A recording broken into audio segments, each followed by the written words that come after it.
The observation deck of the UE's horizon shimmered with a quiet, ethereal glow, the kind that only came from highly polished crystalline alloy fused with quantum reactive materials. Commander Elena Santos stood at the edge, her hand resting on the transparent blast shield as distant stars blinked like old secrets waiting to be rediscovered. Below her, the gentle pulsing of the ship's quantum fold drive vibrated through the frame, subtle, almost like a heartbeat. It wasn't just machinery humming beneath her feet. It was history being written in real time. 15 years ago, this ship was just an impossible idea scribbled in the margins of a graduate physics thesis. Now it was humanity's most daring venture, a fully functional faster-than-light vessel, not only capable of crossing the stars, but doing so without the mess of relativistic time dilation. The horizon wasn't just a marvel, it was a message. Humanity had not only arrived on the galactic stage, they had done it on their own terms. Santos took a slow breath and glanced toward the stars.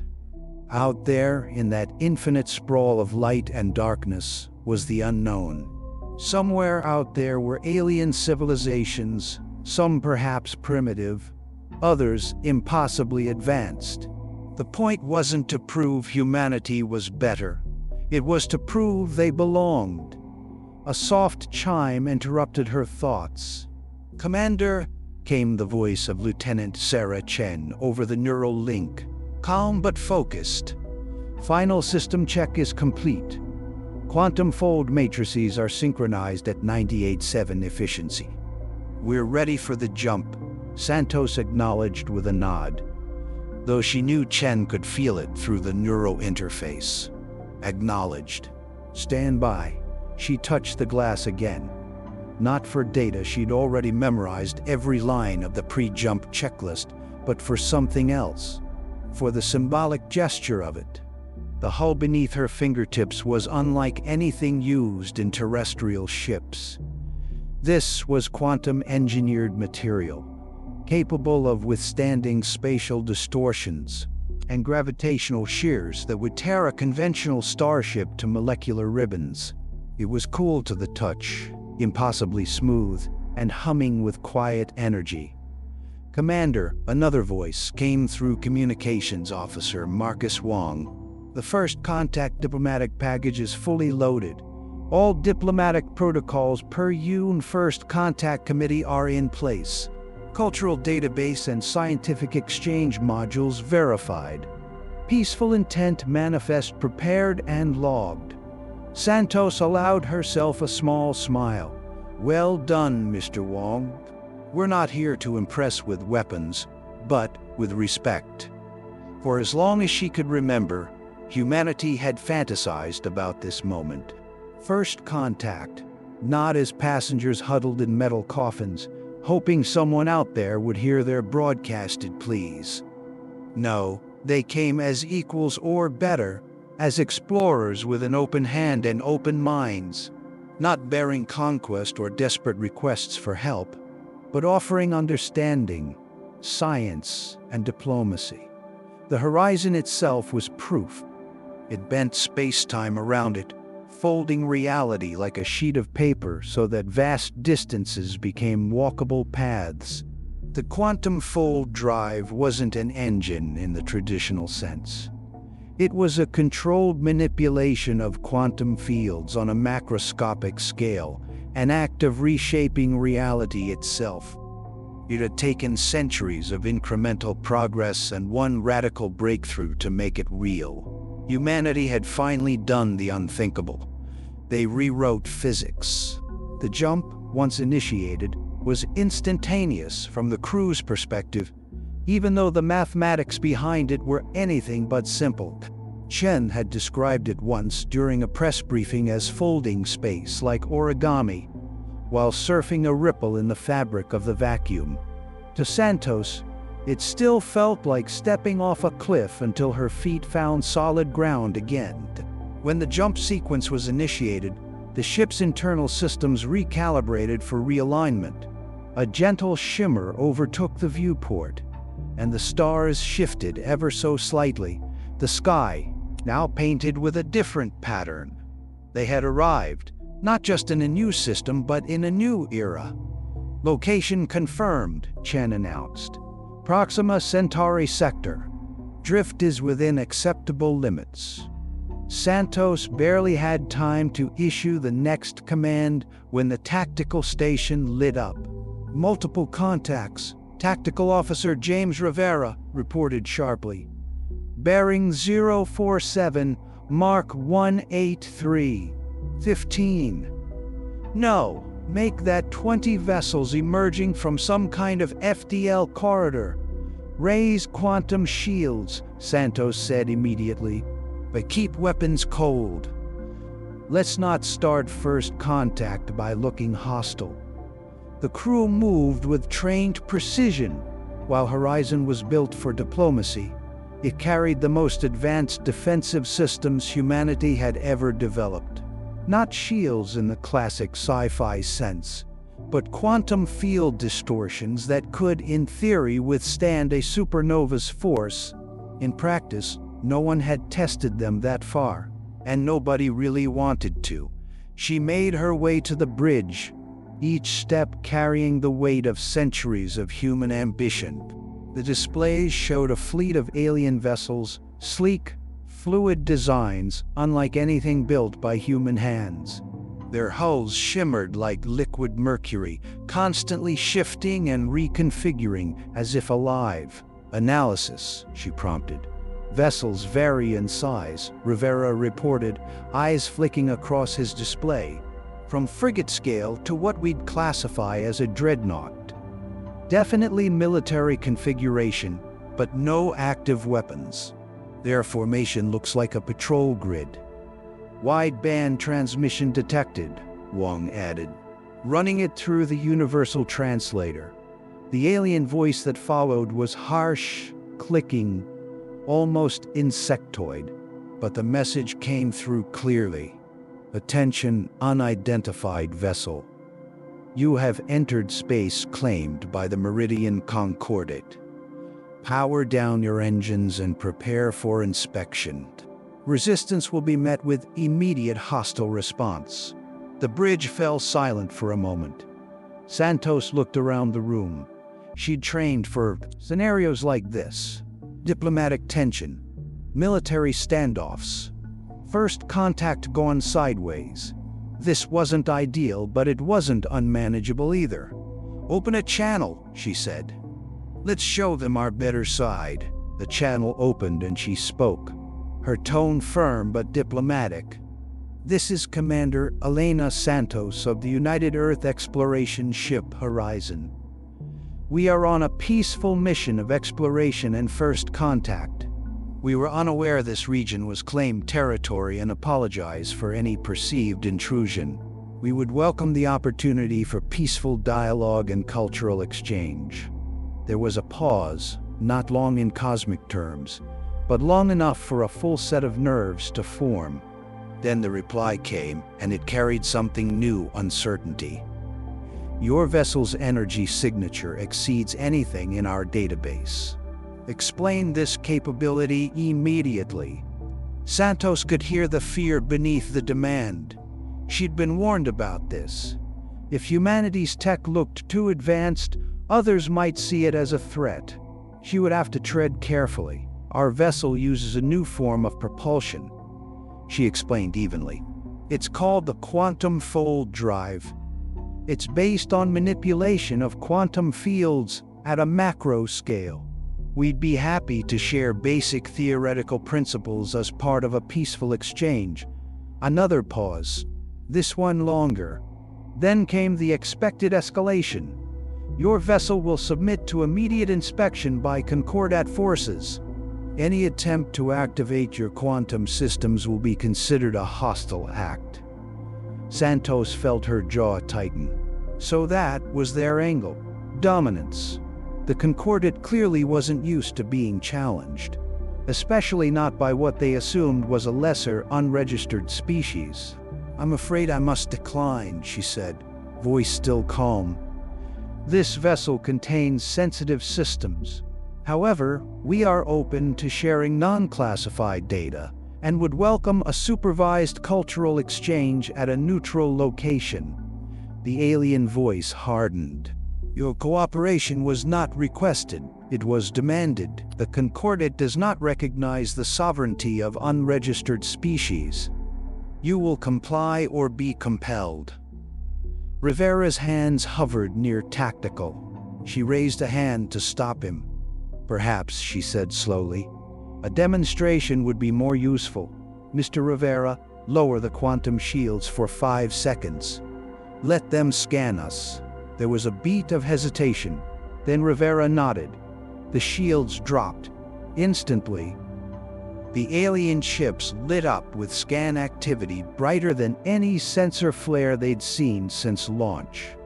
For 5 seconds, the Horizon's internals were an open book to alien eyes. Then the shields went back up. Chaos erupted over the alien comms, overlapping voices in shock and disbelief. Impossible. Their power readings.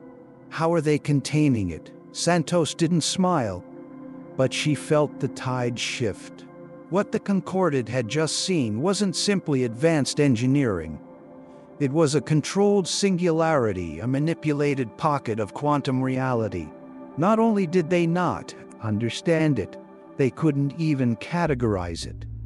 When the alien voice returned, the tone had changed. No longer aggressive, it was closer to reverent. "Your vessel, how? What are you?" Santos sat a little straighter. "We are human," she said simply. "And we would still prefer to have this conversation as equals, focused on peaceful exchange rather than demands. Shall we start over?" This time, the silence that followed didn't feel like a threat. It felt like possibility. It felt like the beginning of something new. Commander Elena Santos sat motionless in her chair on the bridge of the UE's Horizon, her expression unreadable. Her command had been simple: lower the quantum shields for 5 seconds. Just 5 seconds. Enough time for the Concordat vessels to scan them. Enough time to change everything. Around her, the bridge crew was silent, watching their displays as unfamiliar alien signals surged across their sensors. Alien ships flooded the area with active scans, focused, desperate, greedy. Their technology couldn't match humanity's, but they were clearly doing everything in their power to gather information about the strange vessel that had entered their space. Their instruments probed every meter of the Horizon's hull and internal systems, unaware that they were being allowed to see only what the humans wanted them to see. To Santos, the seconds ticked by like the slow drip of water in a sealed chamber. She counted in her head. 5, 4, 3, 2, 1. "Shields up," she ordered. Rivera's hands moved without hesitation. The practiced fluidity of a man who'd drilled for this 1,000 times. The ship's quantum shielding re-engaged with a soft pulse, visible on the bridge displays, as a faint ripple in the space surrounding the vessel. Then the real show began. Alien comms lit up like a lightning storm. At first, the Concordat broadcasts came in fragmented snippets, overlapping voices, static audio bursts laced with panic and disbelief. The universal translator worked overtime to decode the alien chatter, filtering phrases that echoed throughout the bridge. "Energy levels cannot be. Matching baseline. Power density exceeds. Multiple planetary outputs. The singularity, it's stabilized. How? Containment impossible. This is not this. Cannot be." The calm professionalism on the human side stood in stark contrast to the chaos erupting across the Concordat fleet. Their formations, once tight and precise, began to shift, not with tactical intent, but hesitation, fear. Elena finally allowed herself a breath. She turned toward Lieutenant Rivera. "Mr. Rivera? Assessment?" He looked up from his station, expression a mix of satisfaction and concern. "They scanned us with everything they had. High-res gravimetric sweeps, subspace resonance pings, deep quorum mapping. All of it bounced off or got scrambled by our field stabilizers. But the drive core, they saw enough. Santos nodded. Exactly what we planned. Wong turned from communications. Ma'am, I'm getting a direct hail from the Concordate flagship. Source appears to be a high-ranking military leader, requesting immediate clarification of our energy signature. Santos folded her hands in her lap, her voice calm. Patch them through. A new face appeared on the main bridge display, alien, insectoid in shape, with a hard carapace and 4 glinting eyes that blinked asynchronously. His voice clicked through the translator, harsh but unmistakably tense. This is Supreme Commander Vexer of the Meridian Concordat vessel Eternal Dominion. Your vessel's energy output and quantum readings, they exceed any technology known to us or recorded in our archives. How have you stabilized the singularity? This is not theoretical power. This is a controlled collapse of space-time. Elena kept her tone steady. You are correct, Commander. Our propulsion system uses a stabilized quantum singularity to fold space. The technology is called the quantum fold drive. It allows us to travel faster than light while avoiding relativistic effects. Vexer was silent for a moment, his mandibles twitching. His eyes moved, scanning her posture, her tone, her restraint. Your species, your civilization only achieved orbital capability less than 2 centuries ago. This level of advancement. It is anomalous. You should not be capable of such power. Elena gave a small, polite smile. Humanity's development hasn't always followed expected trajectories. We tend to make intuitive leaps when we find the right pressure points. 15 years ago, this technology was still theoretical. Today, it's operational. We do not claim superiority, only progress and peaceful intent. The alien commander leaned forward, visibly unsettled. Your restraint is confusing.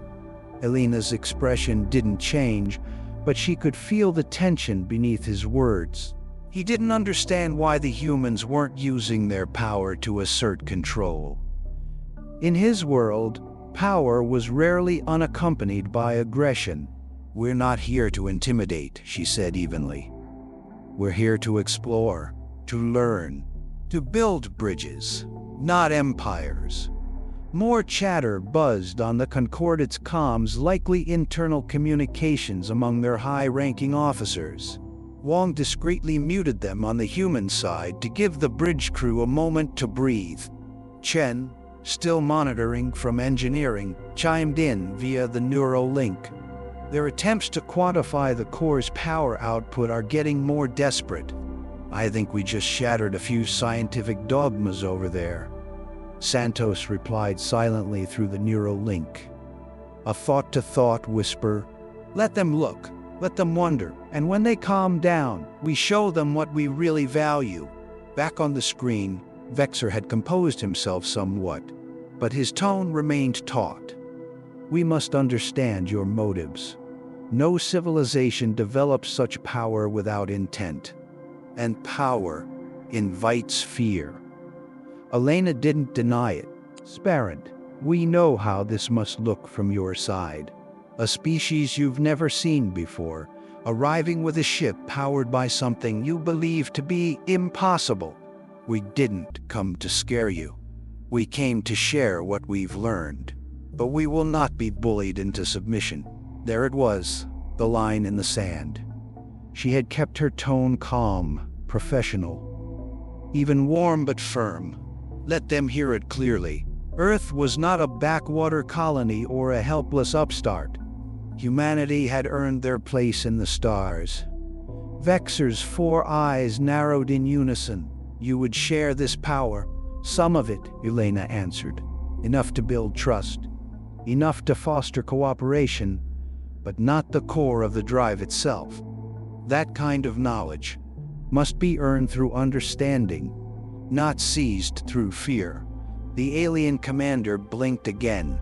"You speak as though you've prepared for this." "We have," Elena said. "The quantum fold drive wasn't just developed for exploration. We knew first contact was inevitable. So we made sure we wouldn't arrive either weak or threatening, just capable and ready." The call ended with a respectful nod from Vexer, and the screen returned to the main star field. For a while, no one on the bridge spoke. Rivera broke the silence. "They're recalibrating their formations again, less aggressive this time. Holding position. Let's give them a minute to breathe," Santos replied. "It's not every day someone watches the laws of physics get rewritten." Wong turned back from comms, looking slightly dazed. "Ma'am, they thought we were bluffing. Until now. Now they know," she said. And that's step one. Elsewhere aboard the Horizon, the mood shifted from tension to quiet anticipation.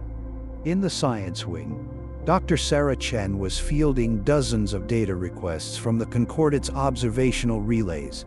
They were trying, with limited success, to model the human drive system using their own equations and failing.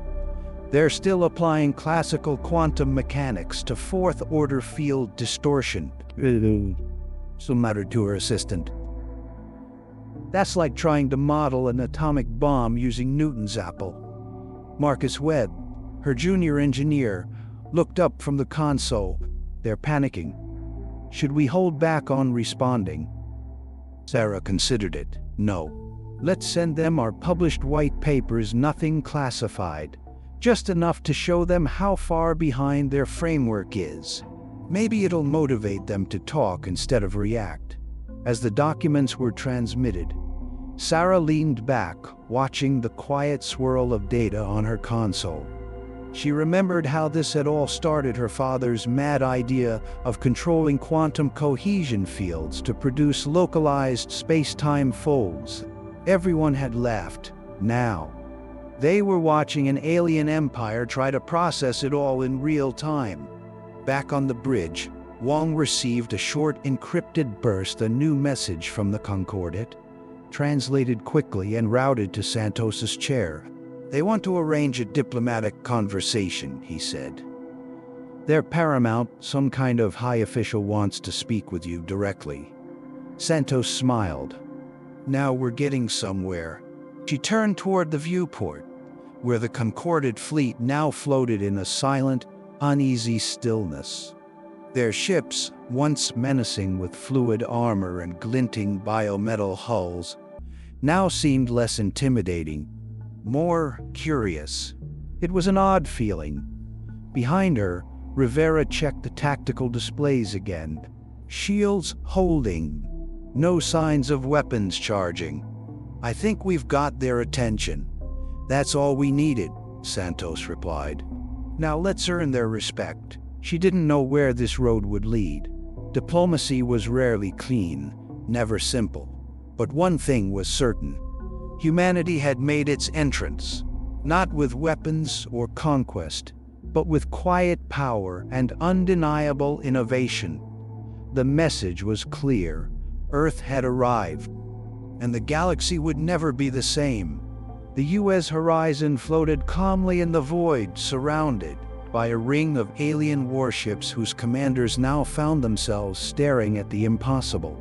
The scans they'd taken moments earlier were still being argued over aboard their flagships, and now the demands had softened but not disappeared. Commander Elena Santos knew the look of a cornered animal, and she saw it in the Meridian Concordate's behavior. Their fleet, moments ago postured in aggressive confidence, now hovered in tentative orbit around the human vessel, whispering in their own dialects, adjusting their internal calculations, and trying to reconcile what they had seen with what they had believed. But for Elena, the real tension wasn't outside the ship. It was in the unseen conversation now unfolding. Commander Santos came the now familiar voice of Supreme Commander Vexer across the neural comms.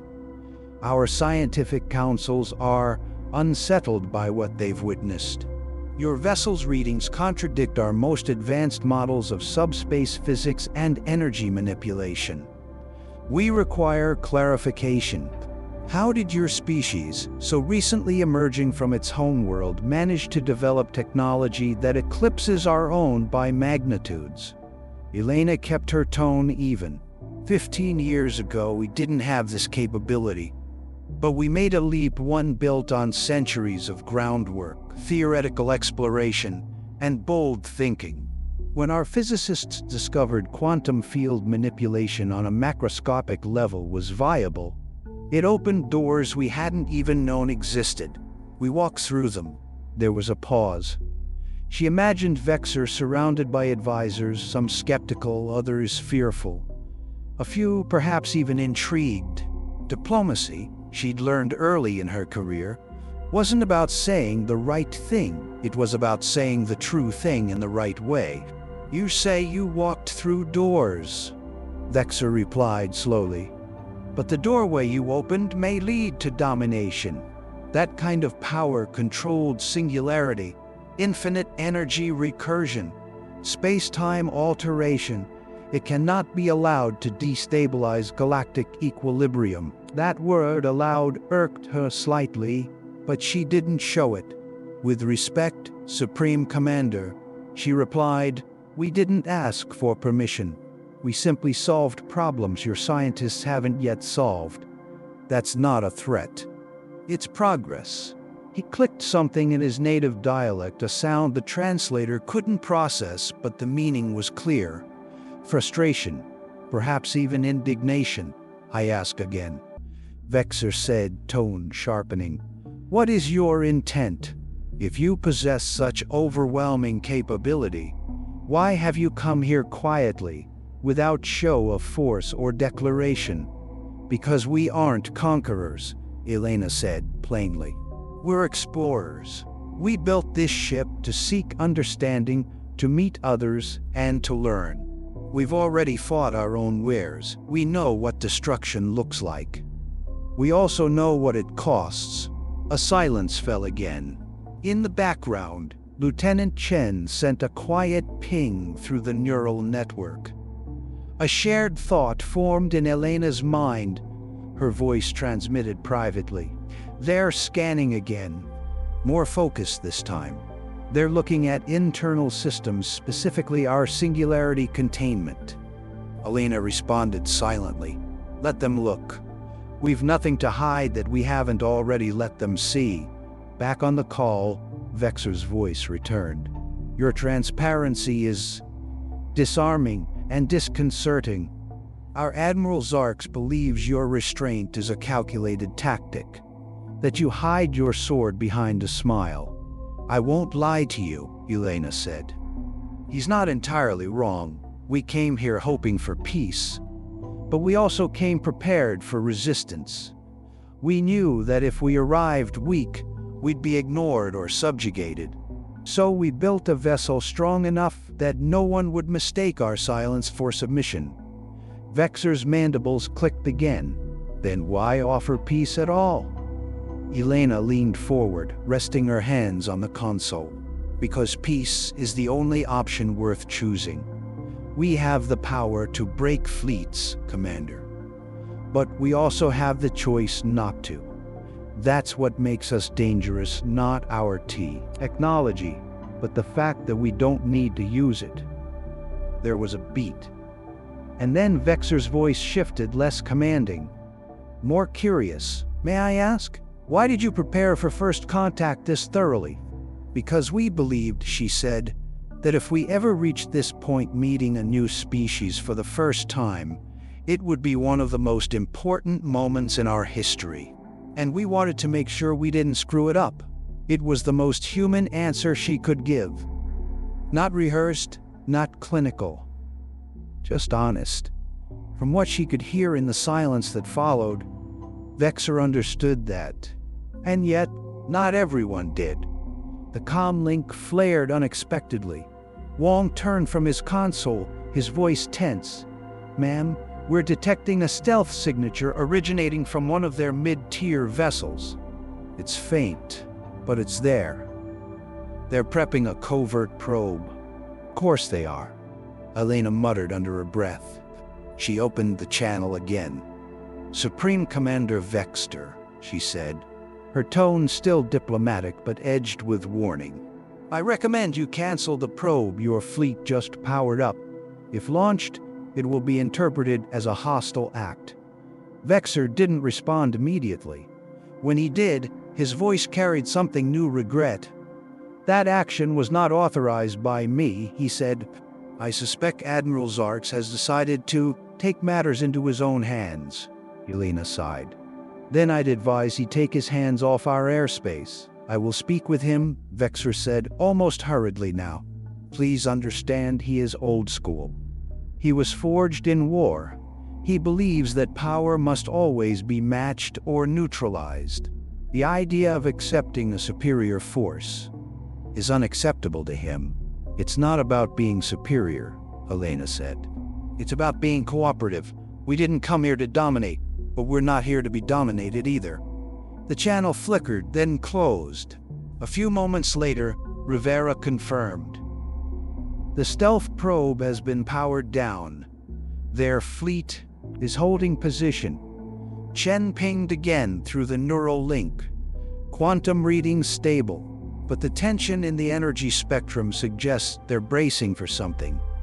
They might be considering a second move. Santos stood from her chair and walked toward the front of the bridge, staring out through the crystalline viewport. The alien ships glowed faintly against the star-field living metal, pulsing with bioengineered energy signatures. Beautiful in their own way, deadly too, and yet they hadn't attacked. Not yet. The standoff held. An hour passed, then two.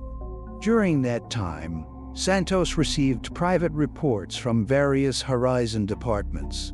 The alien scans were intensifying again, but in a different direction, focusing now on the ship's medical bay, its energy recycling systems, its cultural archive, not targeting weaponry. That was a change. A sign. Wong's voice broke the quiet. Commander, incoming request for a formal knowledge exchange. Scientific protocol. They're asking if we'll allow one of their science officers aboard for observation. Santos arched an eyebrow. Name? A scientist named Clara, Wong answered. They say she's their top xenophysics expert. Elena smiled. Send them docking clearance, she said. And have Dr. Chen prepare the lab.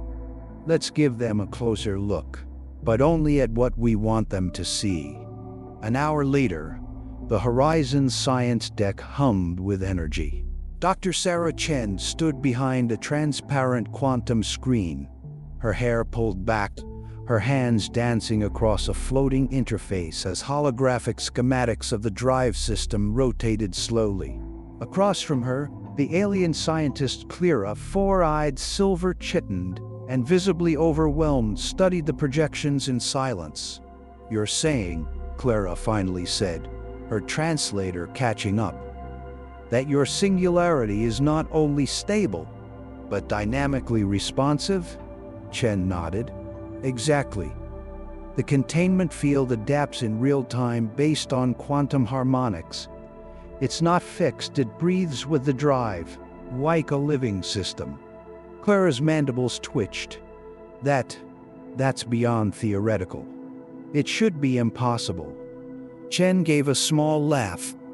We've been told that before. Clara stepped closer to the display, watching the rotating image of the drive pulse gently like a heart. This changes everything, she said. Your presence changes everything. Chen's face grew serious. We don't want to be seen as invaders, Clara, but we also won't apologize for achieving something remarkable. What we want is to share knowledge, not hoard it. We want partners, not subjects, Clara nodded slowly. I believe you. Back on the bridge, Santos received confirmation of the exchange. Clara is inside the lab. Chen's voice came through the neural net. She's sharp, shaken, but sharp. I think we're finally starting to break through. Santos exhaled slowly. Then maybe, just maybe, they'll stop seeing us as a threat. But even as she said it, she knew that not everyone in the Concordat would share Cleara's openness, and that made what came next even more important. Because at the heart of diplomacy was the most dangerous kind of choice. Trust, realistic American English narrative, approx. 2,000 words. The stillness before the storm felt like a paradox. On the bridge of the U.S. horizon, Commander Elena Santos stood with one hand on the railing, her eyes fixed on the tactical hologram at the center of the command platform. The Meridian Concordat fleet hadn't moved in several minutes, but energy readings were spiking across the board. "They're charging weapons," Lieutenant James Rivera said quietly, his fingers dancing across the tactile interface. "Looks like full-spectrum plasma arrays and some kind of bioresonance projectors, equivalent to our heavy cruisers on all 87 capital ships." 87 ships. Against one, Elena's heart remained steady, but she didn't pretend the odds didn't matter. This wasn't about numbers, though. It was about choices, about restraint.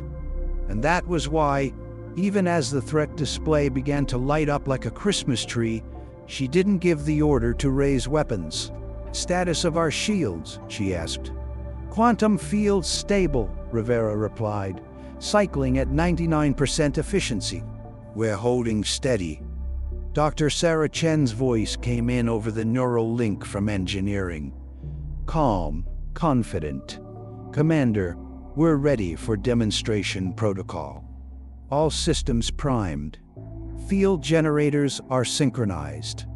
We can withstand full Concordat bombardment. And for what it's worth, I'd really prefer not to show them everything we can do."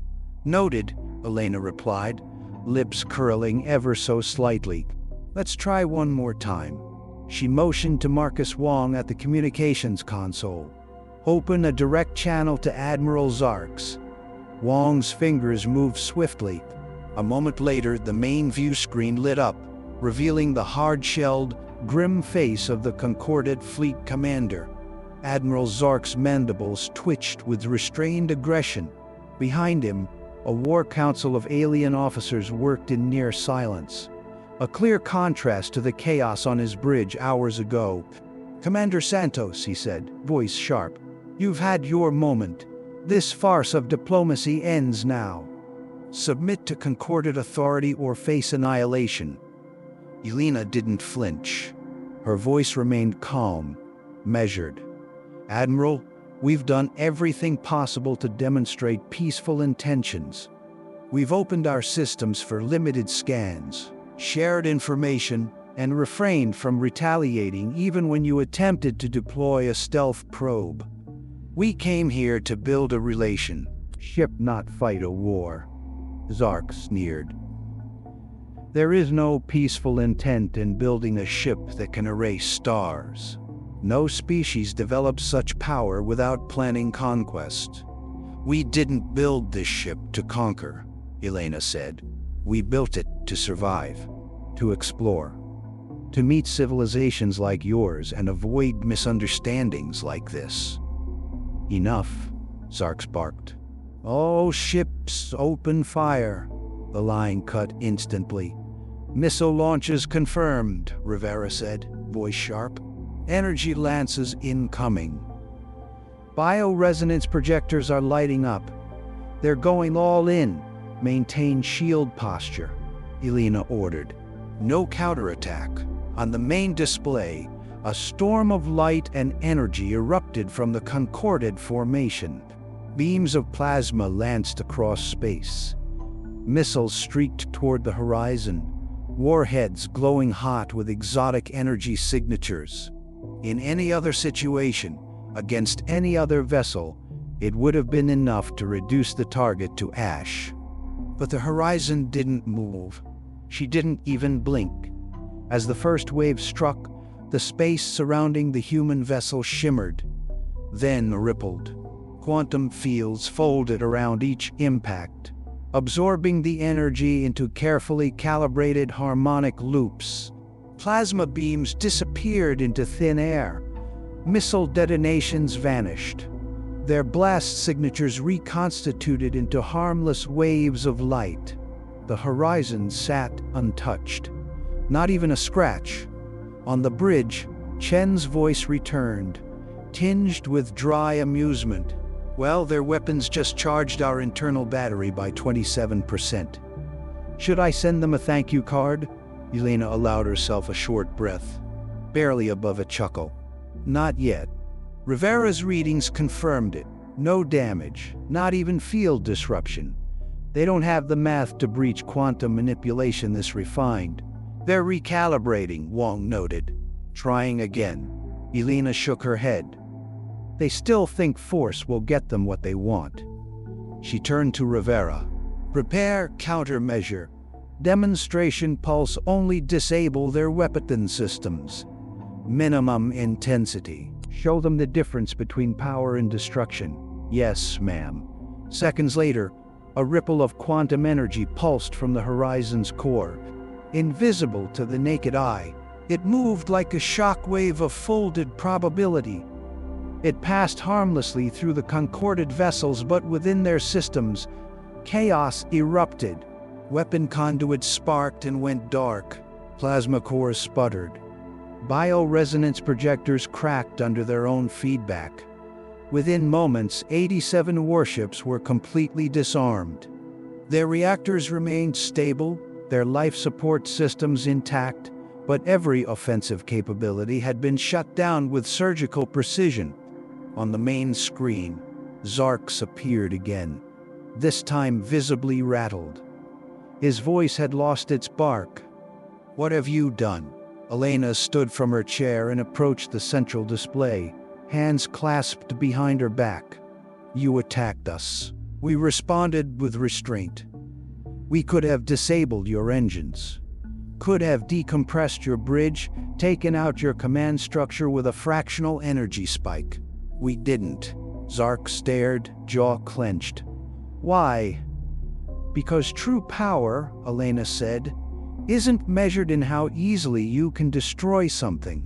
It's in your ability to choose not to. You wanted to test our limits. Consider your test complete. The bridge was silent. Every human officer was watching Zarks now, waiting for his next move. Some still had their hands hovering near control panels, prepared for anything. But Zark's posture had shifted. You could have destroyed us. Yes, Elena said simply. We still can, but that's not who we are. There was a long pause. Then, slowly, the Admiral exhaled. The Concordate requests a cessation of hostilities. Elena nodded.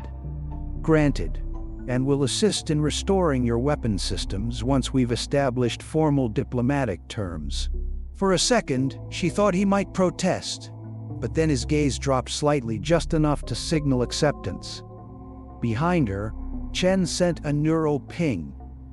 Commander, Vexor's hailing us. Apparently, Clara's preliminary report on our drive theory caused an academic uprising in their scientific council. She's requesting a formal research partnership, Elena smiled. Patch him through after this, she said. Let's keep the momentum going. Wong adjusted the frequency, and the screen faded to black. Silence returned, and in that silence, Elena looked out at the field of concordant ships that, only minutes ago, had tried to vaporize the horizon. They now floated in humbled silence, surrounded by an enemy who had shown them something worse than defeat: mercy. That was the moment she realized the battle wasn't really about ships or shields or singularities. It was about perception. The Concordate had never imagined a species could hold such power and still choose diplomacy. And that, more than any weapon, had shaken them to the core. Rivera, she said, turning back toward her chair, maintain high alert status, but deactivate countermeasures. They've earned that much. Yes, Commander. The lights on the tactical display dimmed slightly, confirming the shift from active defense to watchful peacekeeping. Wang looked up. I think we've just rewritten their definition of first contact. Elena nodded. Good. Let's make sure it sticks. An hour later, Horizon's diplomatic suite hosted its first joint session. Supreme Commander Vexer, now seated calmly across from Elena, was flanked by two concordant envoys and Clara, their now famous scientist. The mood was no longer tense but cautious. Curiosity had replaced suspicion. For the first time, Elena saw something like respect in their alien eyes. Clara was already deep in conversation with Dr. Chen, rattling off equations and hypotheses, her mandibles twitching with excitement. Vexer watched them quietly before turning back to Elena. I will admit, your restraint was not what I expected. Most of the galaxy expects force first, Elena said. We're trying something different. Zarx is struggling with this outcome, Vexer admitted. But even he now sees the value in not pushing further. Elena leaned forward slightly. Your people value strength. I understand that. So do we. But strength isn't only about weapons or shields. It's about choice. The choice to do better. Vexter nodded slowly.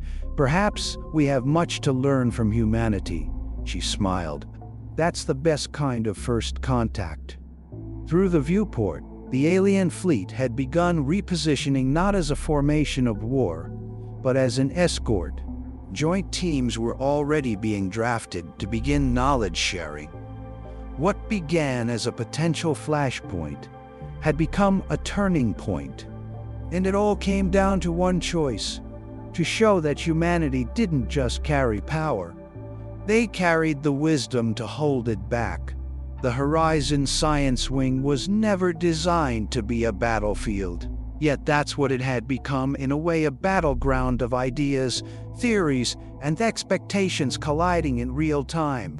And in that battle, Commander Elena Santos had bet everything on humanity's quiet confidence. So far, the gamble was paying off. The ship's controlled quantum singularity, a marvel of human engineering, had stunned the Meridian Concordate into silence. The same power that had once been a carefully guarded secret was now a message spoken in pure physics. Humanity had arrived, and they were not to be trifled with. But that power hadn't been used to destroy, intimidate, or dominate. It had been shown with restraint, wrapped in transparency, and accompanied by a genuine offer to share. That made all the difference. Dr. Sarah Chen stood at the center of the science deck, arms crossed, watching as Clara, the Concordate's chief xenophysicist, paced in a wide arc around the rotating quantum core display. The alien scientist's mandibles clicked rhythmically, her eyes darting from one holographic layer to the next. Your containment matrix shouldn't be stable, Clara muttered, almost to herself. Your harmonics. They contradict thermodynamic collapse theory. This entire engine exists outside what we consider possible. Sarah smiled softly. Yeah, that's what we said too, at first. Clara paused. Then why does it work? Because, Sarah replied, walking beside her. We stopped trying to force old ideas to explain new realities. Once we realized we were trying to interpret fourth-order quantum events using third-order logic, we threw the rulebook out. We started over. Clara tilted her head. That's dangerous. Sarah's grin widened. So is staying comfortable with old limits. In the background, holographic displays showed the current state of interfleet data exchange. Concordate systems were linking with Horizon's lower-tier scientific databases, firewalled, filtered, but still generous. What a day ago was a standoff was now a conversation. Sarah motioned toward a workstation. Here, try this simulation. Clara stepped forward, studying the projection of a quantum field loop designed to clean atmospheric toxins at the atomic level. The visualization was simple, elegant, almost like a piece of art. A planetary environment renewed one molecule at a time. "You built this to heal," she said quietly. Sarah nodded. "The same technology that can collapse an enemy fleet in seconds can also restore dead soil. We've run tests on Earth's deserts, irradiated zones, even deep ocean plastic concentrations. We're making progress." Cleara's mandibles twitched again. "And you'd share this with the right partners," Sarah replied. "Absolutely." There was no hint of pride in her tone, only certainty. Clara turned away from the screen, her body language softer now, no longer defensive or rigid. Her species had ruled the sector for generations, confident in their dominance. But now, things had changed. This technology. She began, then hesitated. "You could reshape our entire society." Sarah gave a slight shrug. "Or you could help reshape the galaxy with us. Up to you." The offer was genuine. The Horizon hadn't come here looking to start a revolution. But maybe, just maybe, they'd started one anyway by showing that power and peace didn't have to be opposites. Back on the bridge, Commander Santos received a quiet, neural ping from Sarah, followed by a short message. "Clara understands. And she's not the only one." That was all Elena needed to hear. "Lieutenant Wong," she said, "prepare a message to the Concordat fleet. Offer open access to our cultural and medical archives Tier 1 only. I want their science councils to see who we are when we're not holding a shield." "Yes, Commander," Wong said, already tapping away at the comms interface. "And Rivera? Tactical systems idle," he replied. "Our shields are still up, but all weapons remain cold. They've got to know by now we're not picking this fight." Alina nodded. "Good. Let's make sure we're showing them something worth trusting." Outside the ship, the Concordat vessels were no longer arranged in battle formations. Instead, they'd repositioned themselves in a loose arc around the horizon, with small reconnaissance ships drifting closer not as scouts, but as observers. More importantly, no one had tried to fire a shot since the Horizon's brief but overwhelming display. The silence, it seemed, was finally giving way to curiosity. 3 hours later, Horizon's diplomatic chamber was hosting a moment once considered unthinkable, a real-time roundtable between human scientists and Concordat academics. Holographic screens floated between the two groups. The language barrier had been nearly eliminated thanks to the ship's adaptive translators and carefully curated reference datasets. Both sides now spoke with shared terminology: light, frequency, resonance, containment. The only thing missing was fear. Commander Santos sat quietly in the back of the room, listening. She preferred it that way when real progress was underway. Watching people, human and alien, discover that they could understand each other, that their questions aligned even if their languages hadn't, was more satisfying than any negotiation she'd ever led. Clara was at the center of it all now, presenting side by side with Dr. Chen. Their gestures mirrored one another, almost subconsciously. It was the universal dance of those who shared deep curiosity and mutual respect. "This energy redirection method you've developed," Clara said, pointing to a model of quantum feedback loops. "How did you solve the decay instability?" Sarah responded without hesitation. "We didn't. We embraced it. We built a compensatory resonance buffer that feeds into itself. The more unstable the system gets, the stronger the containment field becomes. It's counterintuitive, but it works." Clara blinked.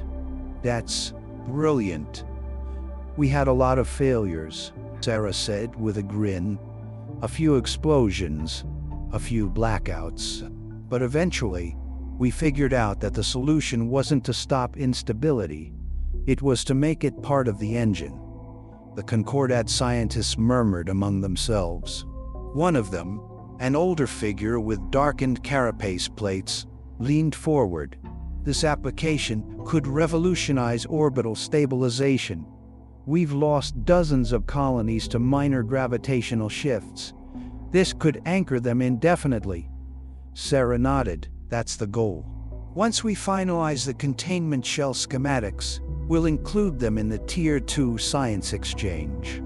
Concordat scientist hesitated, visibly stunned.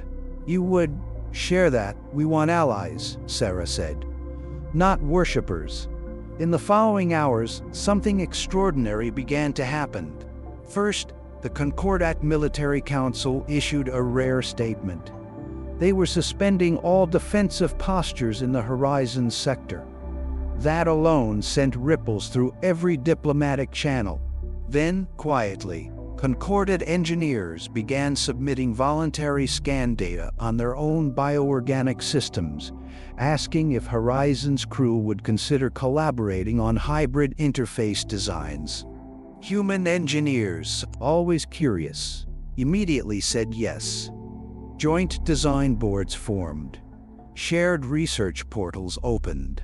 By the time the Horizon's next orbital cycle had completed, the two species were cooperating on 4 separate energy programs, 2 life support innovation projects, and a tentative cross-cultural education proposal.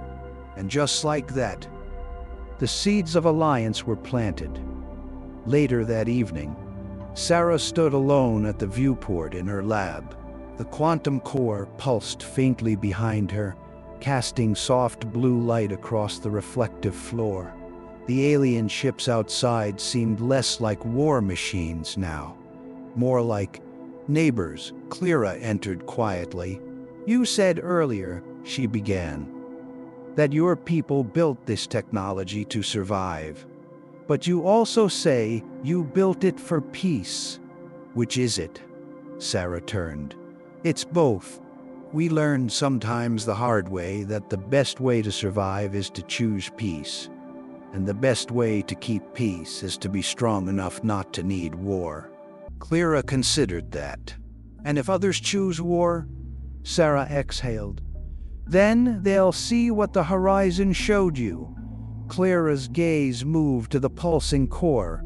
It's strange, she said quietly. Your ship is terrifying, and yet I don't fear you. That's good, Sarah said with a smile. Because we didn't come to be feared. We came to be known. Back on the bridge, Commander Santos reviewed the incoming reports.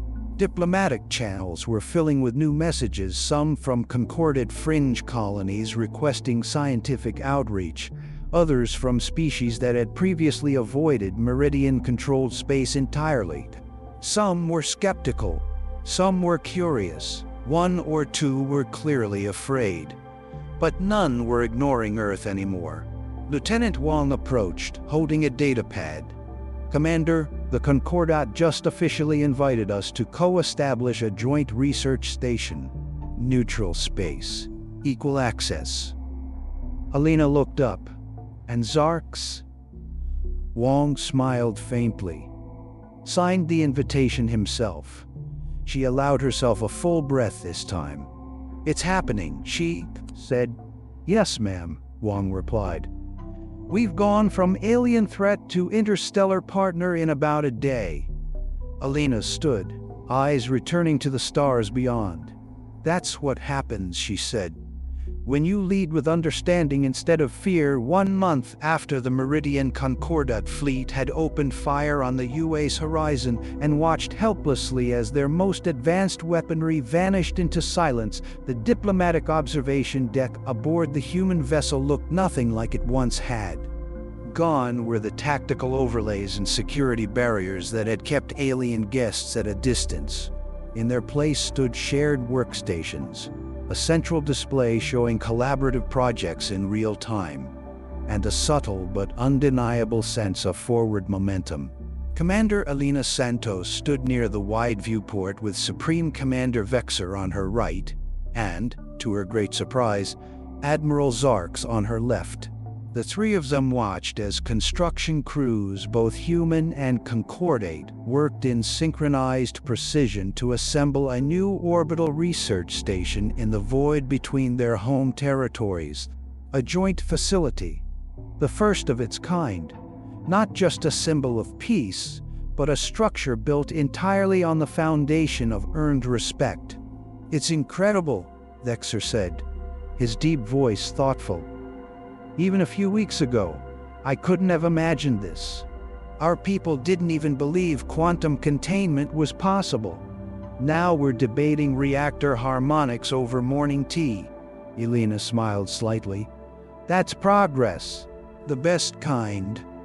Zarks, still reserved but no longer hostile, folded his arms and nodded toward the viewport. "My officers are still adjusting. They see the horizon's power and struggle to understand why you didn't use it to force submission." "That's the thing, Admiral," Elena replied gently. "We've already fought wars back home. Endless cycles of control, resistance, retaliation. We learned something. Power without discipline just creates more conflict. So we trained ourselves to make a different kind of choice. A choice not to strike," Vexer said. "To lead with cooperation," she corrected. "And only strike if there's no other path." Below them, drones and transport vessels passed between human and concordate ships like messengers in orbit, carrying supplies, people, and ideas back and forth. On one of the internal monitors, Dr. Sarah Chen and Clara stood shoulder to shoulder inside the newly completed physics lab of the station, their voices animated as they argued over stabilization patterns with overlapping enthusiasm. Zarks let out a low chitter, a sound Elena had come to recognize as something close to reluctant admiration. "She changed a lot of minds," he said, nodding toward Clara's image. "She did," Elena agreed. "But so did you." Zarks gave her a sidelong glance.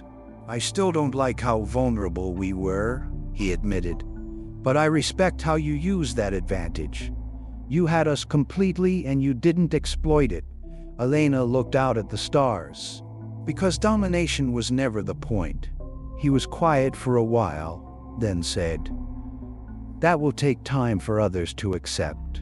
"I know," she said softly.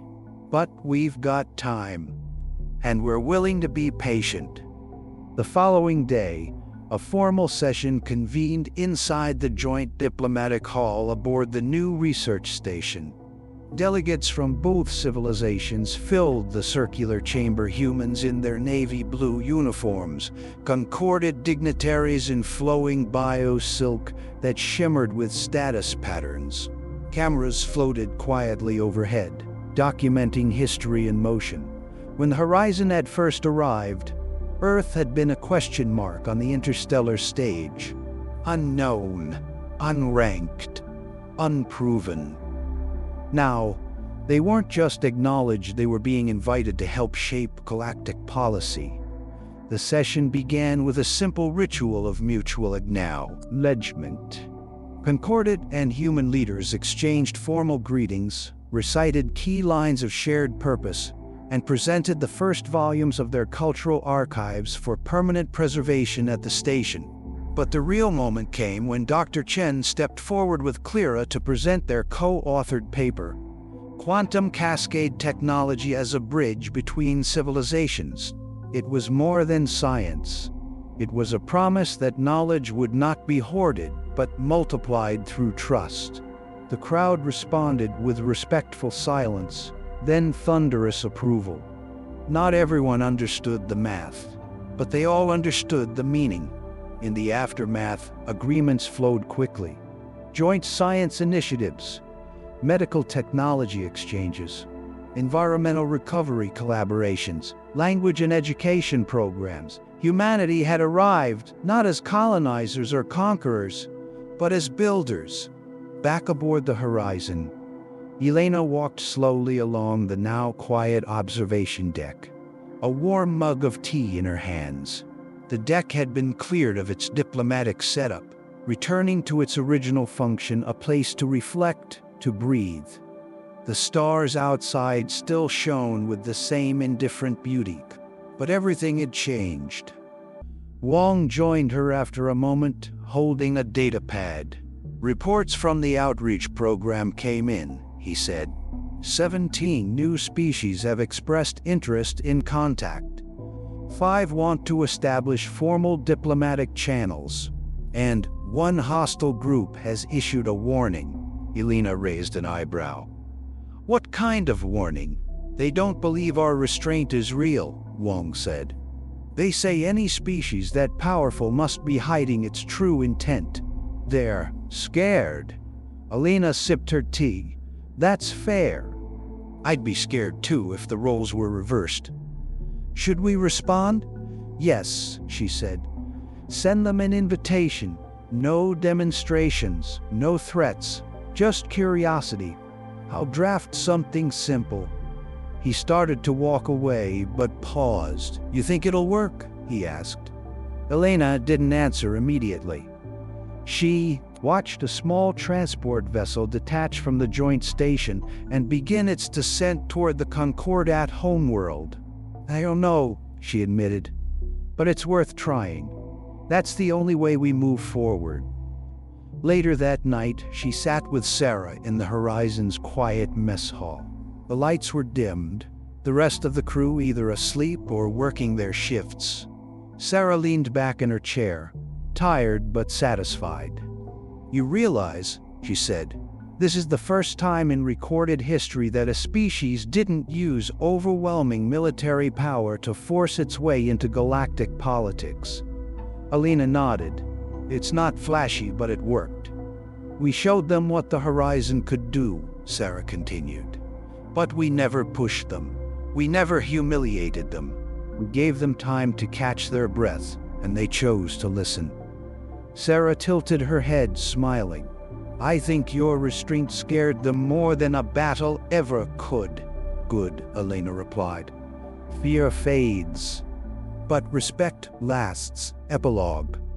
Lessons among the stars. In the months that followed, the Horizon remained in orbit as the hub of the joint initiative, now known simply as the Accord Project. Delegates from dozens of species, some Concordat allies, others former rivals, traveled to the new station seeking collaboration. Human engineers shared agricultural optimization tools that could turn barren rock into fertile land. Concordat researchers helped design neural interface enhancements based on their organic computing systems. More importantly, shared classrooms opened, language programs, art exchanges, even mixed musical compositions from Earth and Concordat sound artists became popular on both homeworlds. But perhaps the most important development came not from science or diplomacy, but from philosophy. A Concordat cultural historian named Riek Tash published a treatise titled The Horizon Paradox: Power, Patience, and the Redefinition of Strength. In it, he wrote, "The humans arrived with a weapon that could have shattered our fleets, but they did not strike. Instead, they waited, they taught, they offered. And by doing so, they forced us to confront our own assumptions, not about them, but about ourselves. Their restraint was not weakness. It was the most terrifying strength of all. The strength to choose peace when war would have been easy." The treatise went viral across the Concordat's academic circles and was eventually adopted into political education curriculums. And back on Earth, news of the Horizon's first contact spread with a sense of pride the planet hadn't known in generations. For the first time in centuries, humanity wasn't arguing over borders or resources. They were talking about stars, about building something beyond themselves. A lesson for our world, though fiction, the Horizon story echoes something deeply real.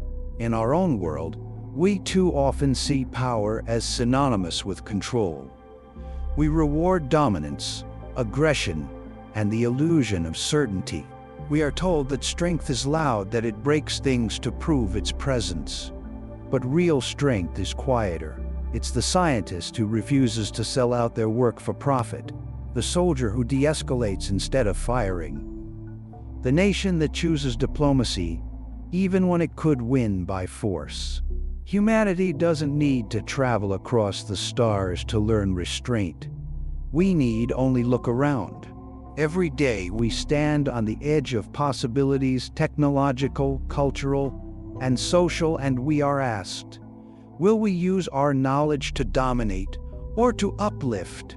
The horizon reminds us, power is not what we wield. Power is how we choose to wield it. And if we can master that choice here on our small blue planet, then perhaps when the day comes and we truly reach the stars, we'll arrive not as threats or strangers, but as partners, as teachers, as friends,